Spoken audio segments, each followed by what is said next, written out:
new documentary on the death-defying jump from the edge of space by Felix Baumgartner. A team of 200 people worked to make sure that Felix survived that jump. And some of the test runs were a little bit scary. Watch this. First, Felix opens the drogue chute, but with the next grasp, he commits a dramatic mistake.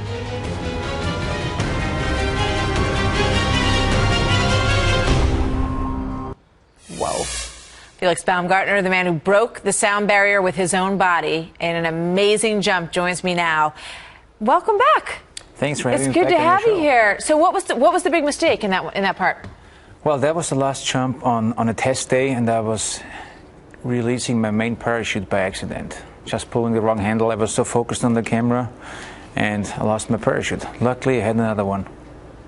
Now, let's show, there you are, perched on the edge of this capsule. Now, was there anyone in the capsule, or was that capsule brought up there remotely? Well, I was in the capsule, and it brought it up by a helium balloon. Yeah. It just rises all the way So up you're to all 130,000 alone up there, feet, looking all by down. myself.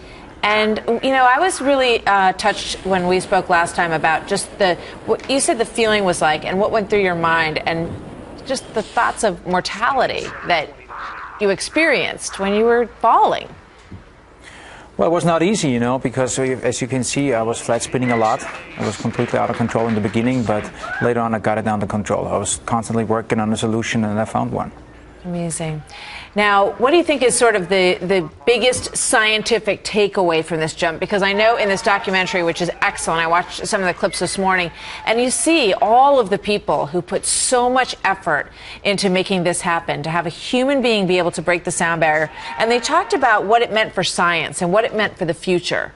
Tell us about that. Well, I think future crew escape is going to be a lot of input, all the data that we gain from this, you know, the systems that we have developed, a lot of emergency systems that people could use in the future, because space tourism is going to be more and more popular.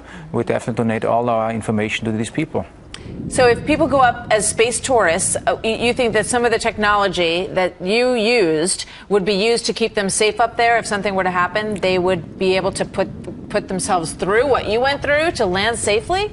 Well, they need that safety equipment that we developed. I didn't use because I was using my skydiving skills, but these people have not been properly trained. They could use that equipment, you know, and it will protect their lives for sure. There's no doubt about that. I love the part when you land on the ground and you literally just get down and kiss the ground. What was going through your mind at that moment? Well, I was so worried about my landing, because normally as a skydiver you do not worry about your landing, you just land, you know, but in this time I knew the whole world is watching, so I wanted to make it perfect, and I did. Yeah.